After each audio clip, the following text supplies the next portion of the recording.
to the cloud. All right, everybody. Hey, welcome to our Touchstone Essentials training call. Tonight is Wednesday and our weekly call. And so excited to have Denise on with me tonight and sharing some great information. And as we were talking about, the training call and how to help people and experiences, Denise said, I'd really like to talk about, recruiting, prospecting, and follow-up. And I thought, so a great topic of conversation.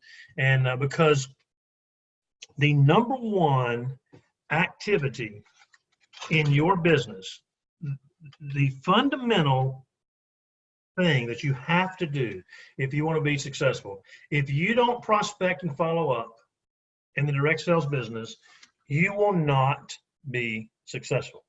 I'm just going to tell you. I mean, it's impossible, because that's what this business is about. It's about prospecting and it's about follow up. And so I wanted to kind of cover, first of all, the 10 things about prospecting, and Denise and I kind of talked about the prospecting and the follow-up, and 10 things that we discussed that we felt like were the key things. And take your notes, write these things down, and you'll get some really good tips here, some really good tips. But number one in prospecting is simply this: is you just got to do it.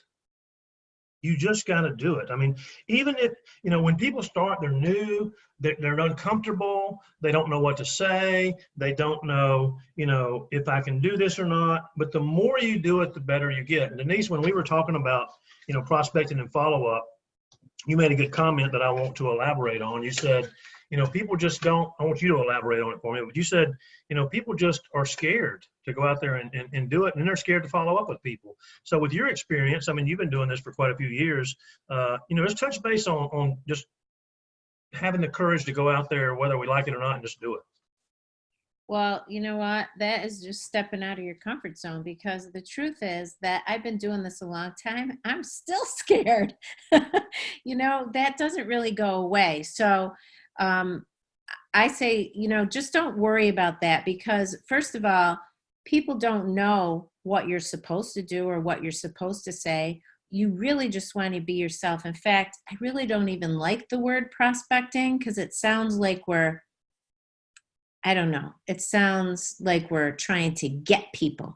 And really what you're trying to do is you're just wanting to share what you have to offer. That's all. And when you look at it from that perspective, you're not out there looking for a specific goal.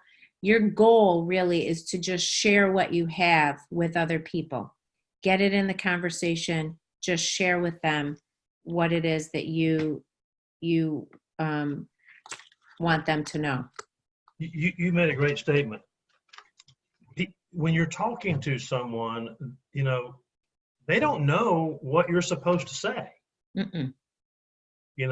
They don't know that if you say something wrong. So, when a new prospect hears, Stella said, God, I made some mistakes. I didn't say what I wanted to say when she and I were talking after the call last night. Well, she knows what she wanted to say, but the people listening to that call, they don't know. They don't know. So they're going to be excited about what you had to say. Now, the second step is this, is you cannot get good at anything unless you practice. And in talking with people, prospecting or phone calls, you have to practice that, just like the Vikings have to practice. Last year they had a kicker who needed to practice more than he did. And if you think about professional athletes, football, for example, a lot of sports, they play multiple games a week, but in football, which is the big football season going on right now, is they'll practice 4 days a week, study film a fifth day, and play a 4-hour game. They'll practice 10 hours a day for 4 days, study film for 6 to 8 hours, on the fifth day to play a game for 4 hours. These are professionals. So our business is no different. If you want to be a professional networker, now whether it's you get a friend to practice with, whether it's recording what you're doing, which is, step number 3, like the call last night. So I'm going to send Debbie the call that she did last night because I recorded it, and she can listen to that and be able to say, to be able to get a feel for, because you can't really hear yourself doing it. And, Denise, when you and I talk about prospects and people that a lot of times we kind of banter back and forth and talk about the person, their background, their history. It's almost like a game plan, a game plan. And she'll say, well, what do you think about this?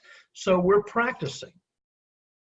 We're practicing what we're going to say. Go ahead, Denise. No, I was just going to say, that's a good point to bring up, because sometimes you think of practicing like you're coming up with the right words. There's not always right words, you guys. There's just not. You have to kind of know your audience.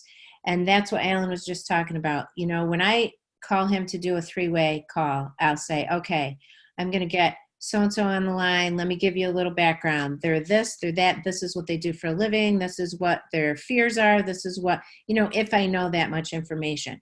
Because if you know that information, you know how to handle that particular person. And I don't mean handle like you're manipulating, but you know what points to hit.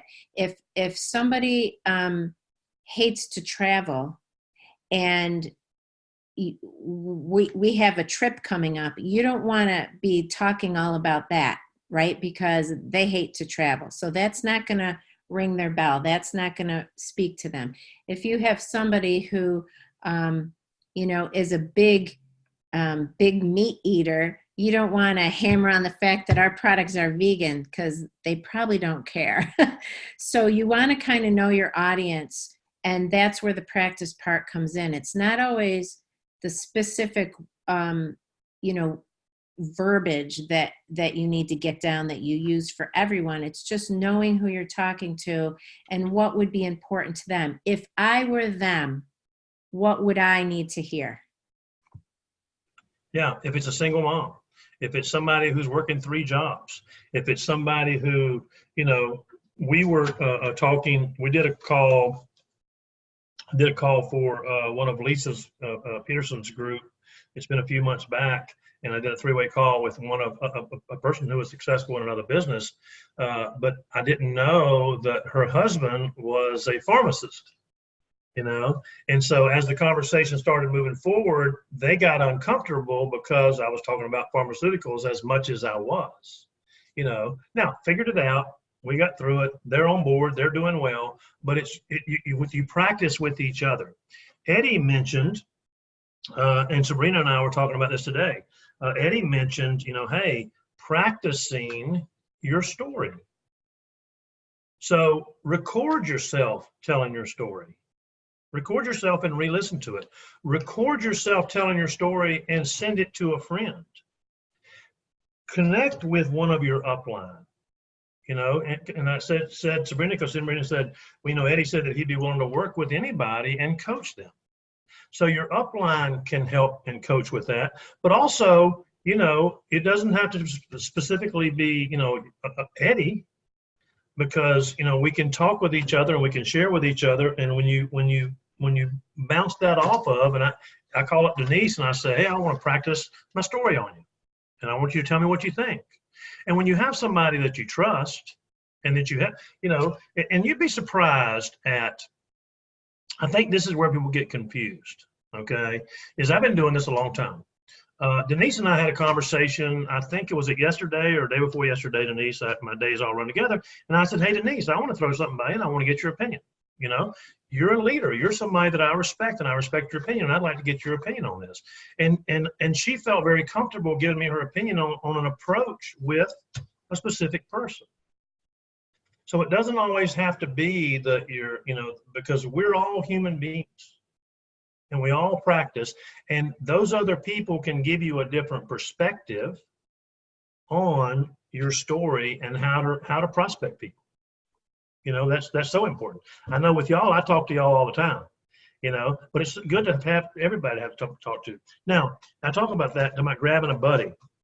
You know, get yourself a wingman or a wing woman, you know, or whatever. And somebody, when you're prospecting, think about this. If you're going to prospect, going to meet somebody, and there's a cold contact or a prospect or whatever, carry somebody with you, you know, somebody on your team. That builds your confidence. That builds your confidence. I know when I was up in New York several weeks ago, you know, dates all run together for me. We were, I don't want to call it tag teaming, Denise, but kind of touch on the fact that we were all communicating with Joe's group. We did a presentation, and then we were all kind of tag teaming. And so how was the confidence level of our team members during that when we're all there together? Mm-hmm. Yeah, it was great. Yeah. Yeah, because I don't know if you guys have ever experienced this, but it happens to me all the time. Maybe you're talking to a teammate, or you know, this happens when I talk to you, Stella, or even when I've talked to Lisa. We'll be talking about something, and you know, they say something that triggers something in your mind, and then all of a sudden you come out with this stuff, and I'm thinking, I hope you wrote that down, because you might need to tell that to me tomorrow. That was good.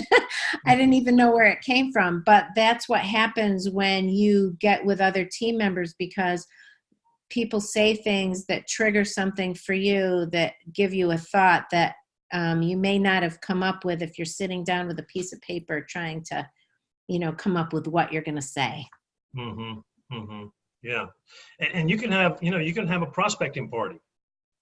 You know, you're thinking about having a home event. We think about having home events or nutritional workshops, but hey, get some of your teammates together and have a prospecting party. And because everybody nowadays has cell phones. And so we're sitting around the room and we're calling prospects together. And we can listen sometimes, or we can talk sometimes, but when you're with, and it can be competitive for some folks, you know. I mean, the Denises who are competitive of the world, you know, and it'll help Denise not drop F-bombs, you know, when she's doing the prospecting. But I keep it real, quiet.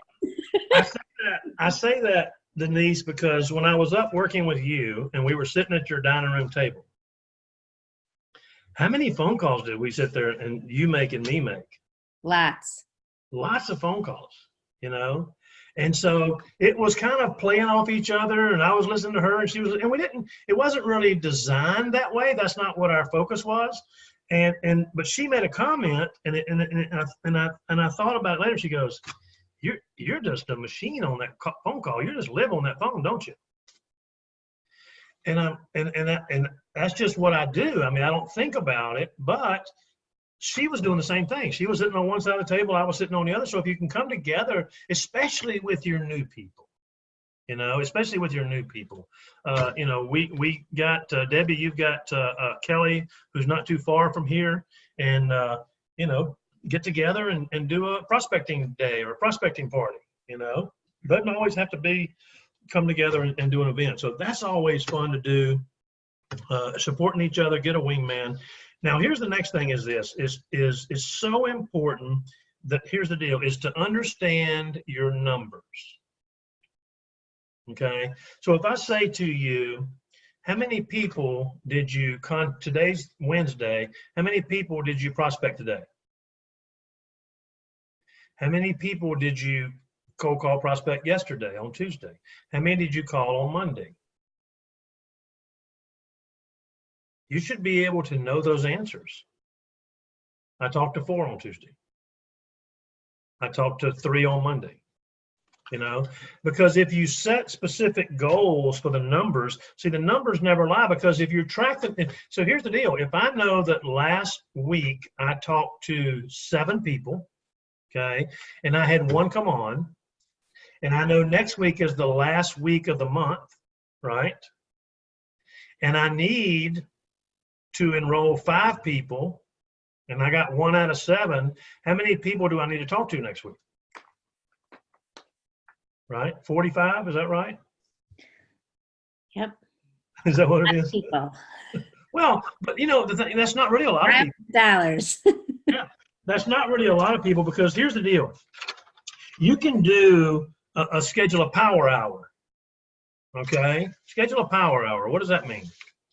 So, Denise, when we were sitting at your table, I mean, we did more than a power hour. Okay, we did power hours. Okay, but as if we look up and you were like, oh crap, it's this much time. We got to go so and so in a little bit. We got to start getting ready. So as we're sitting there, that power, we had, Nick had his caregivers there were being taken care of.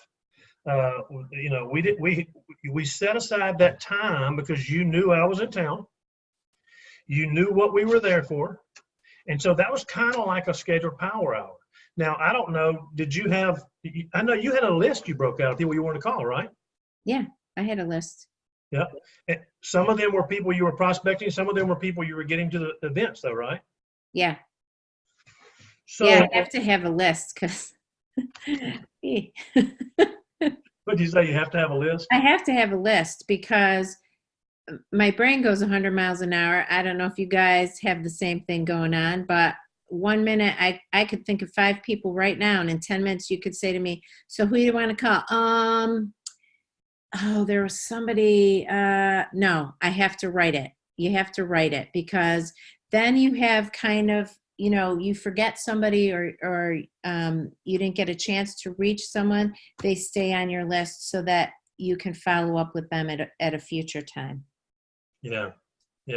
But with the list, I mean, that's a tip, and I hope everybody wrote that down because we talk about having a prospecting list. And so many people, let me tell you, for the first 3 years in this business, I was preaching that your most valuable asset in this business is your list. I didn't have a list, and I struggled. But when I put that list together, finally, I was at a meeting, and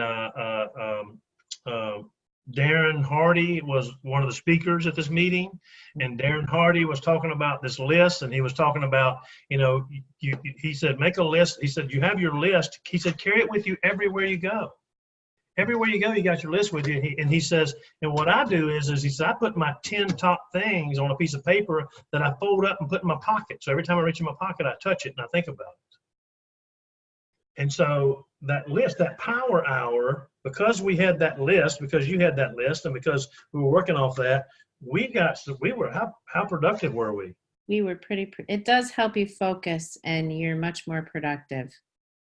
It's just that little reminder. Well, and as we were going through the list, you were going, oh yeah, I need to call so-and-so because they mentioned, and being there together, having that power hour. See, a power hour can be together, a power hour can be by yourself, but a power hour is, I'm dedicating this hour. No distractions. If you went to the dentist and the dentist said, you're going to be in this chair for an hour and a half, okay, you would turn your cell phone off.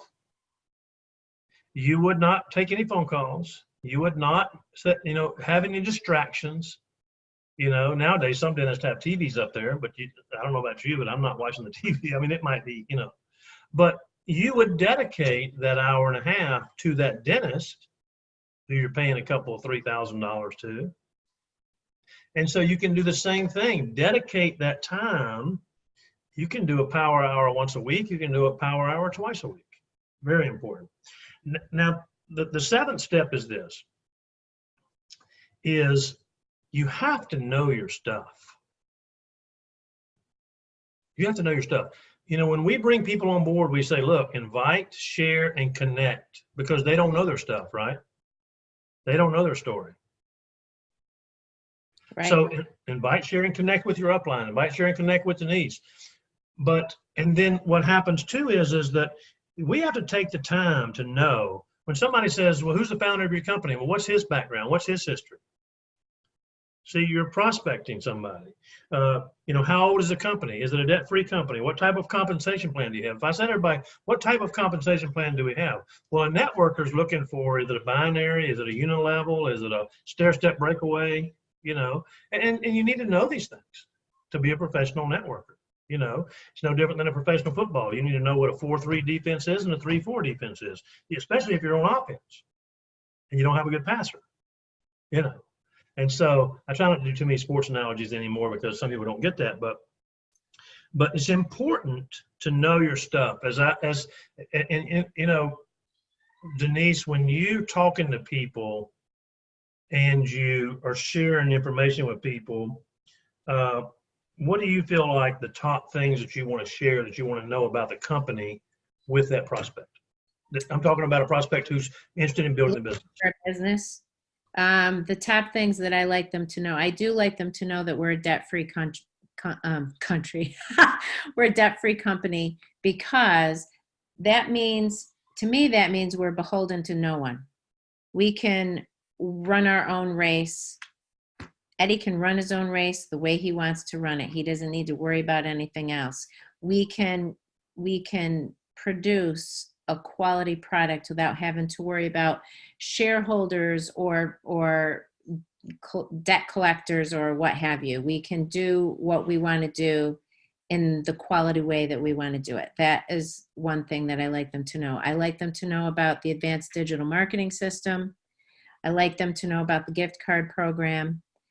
These are things that make us, aside from our fabulous product, because every company thinks they have a fabulous product. These are things that differentiate us from everyone else. Yeah. And the support. Yeah. Yeah. And that's so, I mean, and you're right, that's so important. What are the differentiators? Because if they're looking at 3 or 4 different companies, you know, it's like if you're looking to go buy a car and you go, you're going to look, this one here has 4 wheels, 4 tires. Okay, they all got 4 tires. This one here's got a trunk. It's got a hood. It's got 4 doors. This one's got air conditioning, you know. And so those are things that everybody knows about a car. But Right. so you're right on that, is the differentiators, our digital marketing system, understanding how that works. That And when again, you you send, know what? Understanding who you're talking to, because truth be told, if you're talking to a networker, you're talking to somebody who's been in the industry, who is tried and true. Yeah, you have to know those things, those points to hit. If you're talking to somebody who doesn't have experience, there's not a lot that you have to know, because it's not going to be that meaningful to them, because they don't even understand how powerful that is. Okay, because that might be their only experience. So really, you want them to be at ease that anybody can do this. You want them to know that this is a learn as you go kind of program, get paid as you learn kind of thing. You're just sharing what you've learned, and I'm here to help you. You want them to know that you're here for support, because there's a lot of people out there that we meet with that aren't networkers on a regular basis, and they don't know. So it's important to help them to feel at ease and not use language that confuses them, because confusion equals no, you guys. If you haven't heard that before, hear it now, because it's the truth. If people are confused, the answer is no. If people are confused, they will not take action. They won't. It's not going to happen. So you want to put people at ease so that they feel comfortable. yeah, that's a great point, because I say that in a different way, but I haven't heard it say that way, but I really like that. You know, that's so When I important. was new in Touchstone, I had some people say, so how do you how do you make money? Like, can you really make money at this? And I said, yeah. And they're like, well, how do you do that? I'm like, you know what? I really don't even know. All I'm doing is, this stuff is great. It makes me feel good. I'm sharing it with other people and I'm getting paid. And as I get paid, I figure out, oh, where did I get that money from? Oh, it's from here. Oh yeah, I might want to do that again. Because when you're talking to, I'm going to call it a newbie, somebody who's not been in the industry, that's powerful to them, because now they know that you've done it and you were clueless. You weren't polished. You didn't have these buzzwords. You didn't know that stuff. You're just sharing. Mm-hmm. from your heart. Yeah. Yeah, that's so important. I've always said people that say no just don't have enough information to say yes, Mhm. but that's a different way of looking at it. That if you confuse them or they're confused, they're not going to say yes. And so that's a good point. The eighth step is, study successful people and see what they're doing and reach out to them. Denise is a director, pushing hard for regional director. She's got a successful team. She's growing. We've got, you'll hear me say a lot of times director and above, and because they've had it takes success. It takes team building. It takes wisdom and knowledge to be able to reach that level, the regional director level. So you want to study successful people, have successful people do three-way calls for you. And when you're on the three-way call, mute your line, listen, take notes, and study. Study successful people, study what they do. And listen, everybody here, one of the beautiful things I love about Touchstone is everybody's willing to help you. Everybody's willing to help. So if you're looking for tips from Denise, or if you're looking for tips from, the other directors out there, shoot them a message, pick up the phone, contact them. Everybody's more than willing to help you because we truly are here, one team, one family. This is a company that is unique to many companies I've worked with, because people will help you. And you know what? I just want to point out that knowing your audience, again, back to that, I know I'm if you're looking for someone to do a three-way call and maybe Alan's not available, or you maybe don't know who you want to do the three-way call, you only have this many people on your team. Well, guess what? All of us can help you. If you know your audience, if you're talking to a single mom, you might want to find another one of us who's a single mom that person can identify with. If you're talking to somebody who has a child with a disability, I'm your girl. You need to call me. You need to put me, because I call it building a bridge. When you can build a bridge with a person, they feel comfortable with you. They feel like they know you. They feel like they can trust you.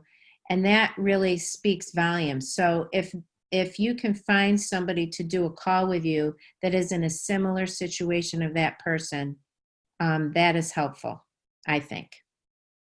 I think that's crucial. I think it's more than helpful. I think you're spot on with that. I mean, it's so important to be able for them to see, this is a, if you can do it, I can do it business. Mm-hmm. This is what it's all about. If you can do it, I can do it, and a lot of times they don't relate well to some people. Let's just be real. And Lisa Peterson and I were talking about a group that she has that's doing very well, and so but they would not. I mean, that's I'm like, they wouldn't relate as well to me as they would. So it's a group of women, and that's what they're used to dealing with, and they're used to, and that's more what their comfort level is. And you're right. If somebody has a busy life, and they say, I got a lot going on, I don't know if I can do this or not. Not only with a disabled child, but with Denise Longtin, with her schedule and what she's got going on, I mean, let me plug into somebody and let me tell you about her busy life, and what all she has to handle and do and work with. And here she's one of our, top leaders, successful people. And so that's a great point. I love that. I love that build a bridge. And the last thing is this: exercise patience. Exercise patience. It doesn't happen overnight. It just doesn't. It takes time. And you're not going to be perfect. And the World Series is on right now, and I see people posting about the World Series, and somebody asked me, who do you think is going to win? And I said, first of all, who's playing? That's how much I've kept up with it, and I said, I have no clue. It's Washington and who's the other team? Astros? Yeah, Astros. And I'm like, I don't have a clue. I mean, your guess is as good as mine. Flip a coin. And so, it's important to be patient. And then see the baseball theory, because this, before the call, I was just sitting there relaxing for a few minutes and watching it because it's the World Series. And it's like the Super Bowl, you got to at least watch. And so there's a guy at the plate who in the series is over. And the Washington team went up 2-0 in the top of the first. It's the bottom of the first, and the Astros are 2 outs, and a guy gets a base hit to first. Then this guy comes to the plate, and he's over during the playoffs. And I don't remember what the fur is, like over 12 or over something. I mean, just over. And he hits a 2-run home run to tie the game. 2-run. And so that's staying in there. That's being patient. That's waiting for it. Right pitch. And the pitcher that's pitching, I mean, you'd think he was the greatest pitcher of all time the way they're talking about him. I don't know who he is. Name I haven't kept up with it, but you got to be patient. You got to be patient. And then quickly, we're running out of time. It's 9:45. But on the follow-up aspect of it, we were talking about the follow-up, Denise, and so I kind of wanted you to touch base about how important the follow-up is in this business. The follow-up really is where the fortune is, for sure. And I'm gonna tell you what, I'm not the greatest follow-upper. I'm just gonna say, it's sometimes a challenge for me. I got a list. I do.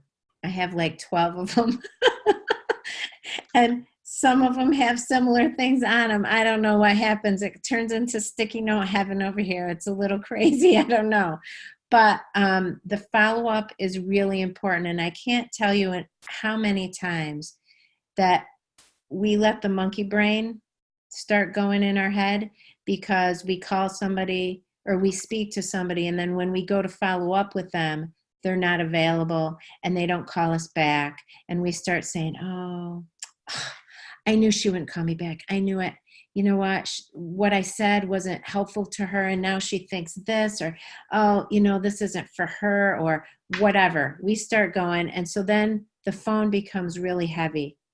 It was £1, and now it's 5 pounds, and it becomes 10 pounds, and then you just don't want to make the call because you're pretty sure now you've talked yourself into the fact that you know what's going on, when really it's not even the case at all. And so it's important when you finish a meeting with somebody, if you're already speaking to them, to set up the next follow-up. And trust me, it's going to save you a lot of aggravation and a lot of anxiety, because I don't know about you guys, but I've been doing this a long time, and it still happens to me. Like, you speak to someone, they're super excited and you're ready to go, right? But somehow when you need to get back to them in a couple of days, you start saying, well, I don't know if it's too soon. Do they think I'm going to bug them? Do they think, like, all this stuff goes through your head, and then pretty soon too many days pass. It's critical that you follow, especially when you're meeting in person or on the phone, when you have that initial contact. You want to set up, so Alan, what did you think? Do you have any other questions? Can I answer any other questions for you? Okay, great. You know what? I was thinking maybe I would give you a chance to watch that video. When do you think you can watch that, Alan? Tonight? I can watch it tonight I'll get to it tonight. Okay. Well, how about if I call you tomorrow? Will that work for you? If I check back with you tomorrow, see what questions you had, see what you thought about the video? Sure. Is the morning time good? Morning time is good. How about 10 o'clock? Will that work for you? Perfect. Great. I will call you at 10 o'clock. Remember, my area code's 315, so don't screen me out. I say stuff like that to people because, especially if you're at an event where you're having very minimal personal contact, like you've just met them. You haven't had a big conversation, right? They came to your table, they saw your products, they're like, woo, woo, this is awesome. And they write their name and their phone number on a piece of paper, and you say, yeah, I will get back with you. Okay. And then you need to get back with them in those instances in 24 hours, 48 max, because then they forgot. So 24 hours. So you say to them, now, okay, so-and-so, great. This is awesome. I've got your number here. Read it back to them. Make sure that you can read their writing and say, I'll probably give you a call tomorrow. Is there a better time for you? Do you work? What time do you get out of work? Whatever. Set that up. Let them know that you're going to call. And I do say things like, my area code's 315, so don't screen me out. I'm calling you.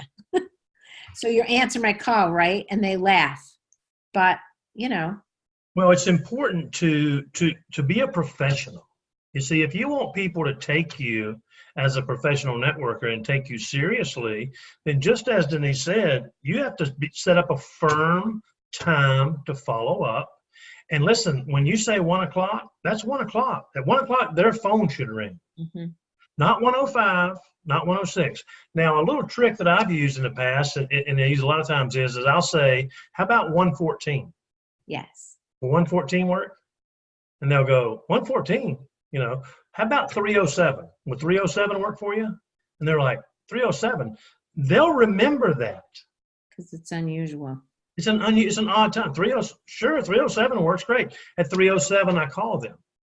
Back to a point you made, Denise, about getting in your own head about what people think. Okay? Stuff happens. Shit happens in people's lives, Perfect example is today, Lisa Peterson and I had talked about talking today, I think around 1 o'clock.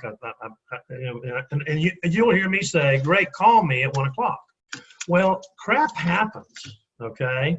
So today, my mom's CNA, who stays with her all day, was not working. My brother had called and said, hey, can you help out with mom today? I said, sure. So here comes mom over. If you don't know, my mom has dementia, and if I come in here and sit and work for 3 or 4 minutes, she'll go, hello, where are you? Where am I? Where'd you go?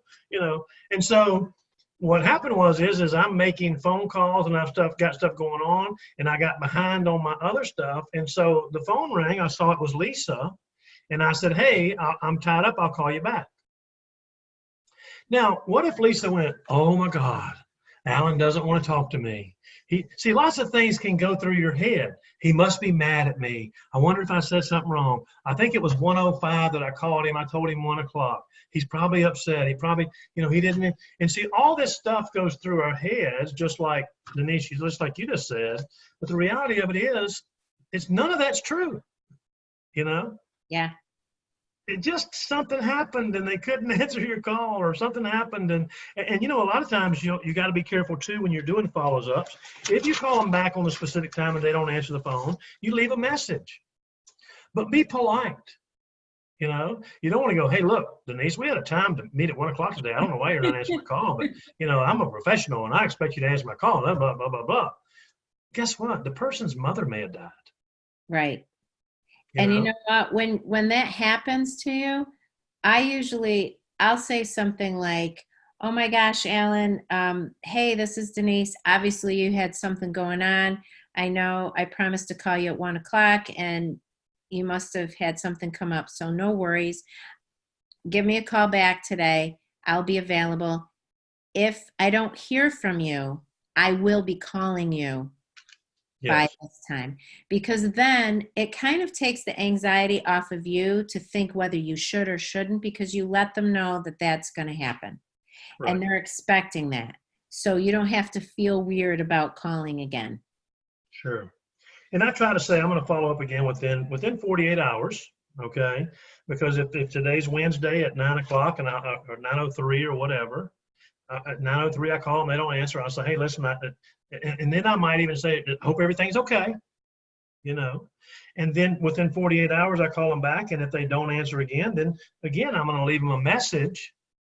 And see, the way I look at it, and some people get a little confused, like for me, it's 3 strikes and you're out. Okay. So I do that 48-hour call. Then I'm going to probably wait 5 or 6 days before I make that 3rd strike call. And that's when you've got to be brave enough and confident enough to do the takeaway. The takeaway. 3rd call, I called Denise at 9:03. She didn't answer. I called her 48 hours later, 2 days later.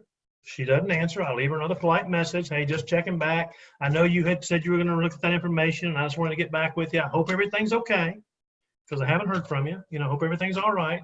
And then the third call is the takeaway. The takeaway is, hey, listen, Denise, I know you've been really busy and things happen, but clearly the timing it must not be right for you for taking a look at Touchstone or being interested, and that's no big deal. I totally get that. I respect that, and but I'm just doing my job and following up like we promised. So listen, here's the deal: if things change for you in the future, and you want to take a look at this, I'm here for you. I'm here for you. A lot of times, many people are afraid to do the takeaway. But the takeaway most of the time works. Because then the person goes, oh my gosh, no, I'm sorry. I just, something happened. I know I am interested, so don't give up on me. I call it a breakup call. Got to break up with them. That's how it is. That's going back a little ways, but okay, breakup call, yeah. And that's really kind of what it is. You're right. That's a good way to put it. The fear of loss is much stronger than the hope of gain.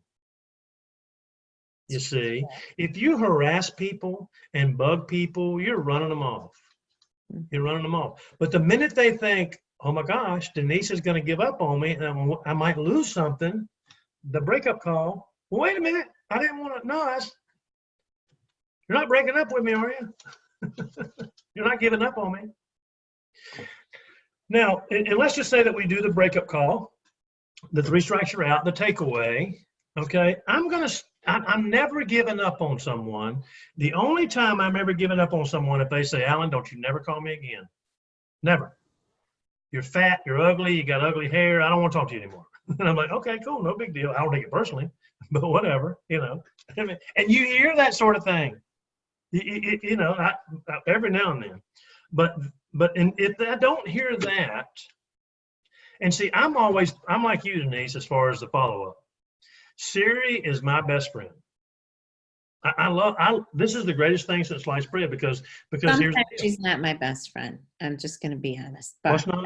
I said sometimes she's not my best friend. She can be a bitch sometimes. But check this out. I say, hey Siri, remind me tomorrow at 3:15 to call Denise.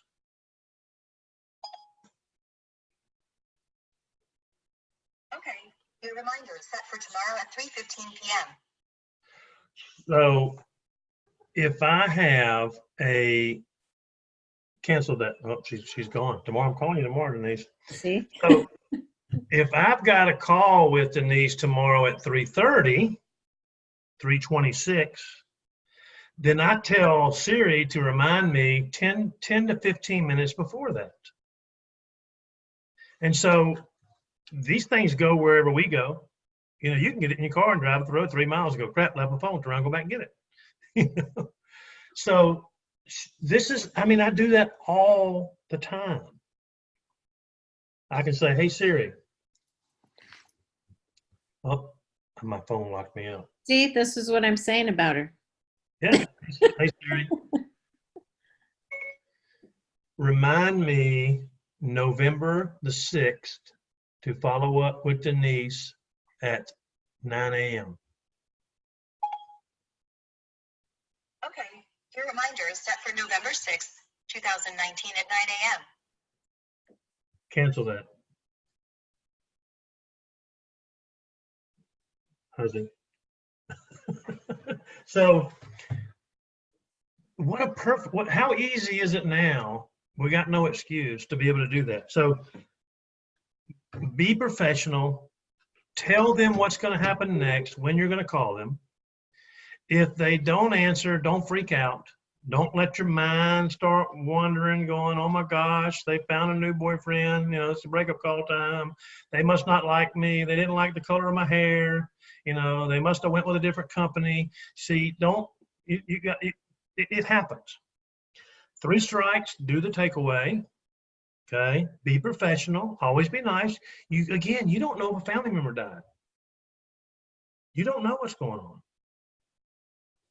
And then even after that takeaway, 5 months later, dripping on them, continuing to follow up with social media, paying attention to them. But the fortune is in the follow-up. And if you're a professional, you will follow up. Can I mention something else about follow-up? Because sometimes we think of follow-up only with regard to people that we have spoken to and are trying to get in the business or trying to get an order from or whatever. But there's also fortune in the follow-up of our existing customers. So you get a new customer, they ordered CBD and super green juice, and you put them in your, sometimes we never talk to them again. But if you can carve out time to have follow up with new customers, it's invaluable. Because if you can call somebody after they receive their product, you want to make It's sure they 10 got it. o'clock. You want to make sure it was in, everything was good with it. Do they understand what they need to do? Whatever. They're happy. Great. Couple weeks later, follow up. How's it going? What do you love about it? Something like that. They usually are appreciative that you're checking in, but sometimes you learn other things. Maybe you can recommend other products. Maybe they told 12 people and you can suggest doing a workshop for them. Maybe they told 12 people and all those people want to order and they might become a VBO. You don't know. But if you don't follow up, you'll never know. And if they're having a problem and they don't call you, you're not only going to not know, but they're not going to be a customer, and they might tell 12 other people how terrible the company is. Mm-hmm. You don't know because you didn't follow up. So that's another part of the follow-up thing that I think is important. I couldn't agree more. Extremely important to follow up. Did you get your product? Do you understand how to use it? Have you got any questions? Yeah. Oh my gosh, I love it. I've been using it for 2 days. I've already lost 3 pounds. Great. Hey, just FYI, if you know anybody that's interested in that, be more than happy to talk to them for you. And hey, we can pay you a nice little referral. You don't even have to talk about the business. You can just say, we'll pay you a nice referral. Awesome. So exciting. Exciting stuff. Can I just say one more thing before we close out? You sure can. This is not of the topic of prospecting or follow-ups, but it is the end of November almost here. And this is a crazy time of year, you guys. Big things coming up, right? The holidays are coming. This is the biggest selling season in our industry. It's just a crazy time. I just want everybody to think about maybe the holidays are coming, and in preparation of that, you want to be thinking about why is it a great time to get involved with Touchstone as a customer. Maybe the holidays are coming, right? You might be eating some things that you don't ordinarily eat. It's the weight gaining season. It's all of these things. You want to kind of get your health ready, get in some good habits beforehand so you don't fall off the wagon. And also, as somebody who's doing the business, keep in mind that this is a busy season, not just for our business, but for our families and in our personal life. And in many instances, so much is going on. It's a very stressful time. Sometimes we take time off, which is great. That's why we do this business. But sometimes we take a lot of time off. We kind of fall off the train and roll down the embankment. And then we're like, oh, you know what? That's okay because it's the holidays. And I'll get back on track, in January. Well, by the time January rolls around, you're going to get back on track, but it's going to take you until February. So just a quick thing to think about now when it's October still, that this is coming. So try to plan that. Plan your schedule a little bit better, knowing that you're going to have a lot of stuff coming up, knowing that, you know, people are going to need more from you. Your family's going to need more from you. You're going to need more from you. And you want to plan accordingly so that you don't lose the gains that you have made up to this point. And it's a stressful season too. So stressful people need some CBD. That's right. And those are great points, Denise. You don't want to take 2 months off because it'll take you 2 more months to catch up. Yeah. So. All right, Denise. That's all Thank you for joining me. I Thanks appreciate for having me. Absolutely. Hope everybody has a great night. We appreciate you taking time out of your schedule to be here. I hope this was beneficial for all of you. Great words of wisdom. Denise is, again, a great leader, got lots of experience in this. Feel free to reach out to her. But we appreciate you joining us, and we will talk to you all soon. Bye-bye. Bye. Thank you. So Thank you. Thanks, guys. Thank you.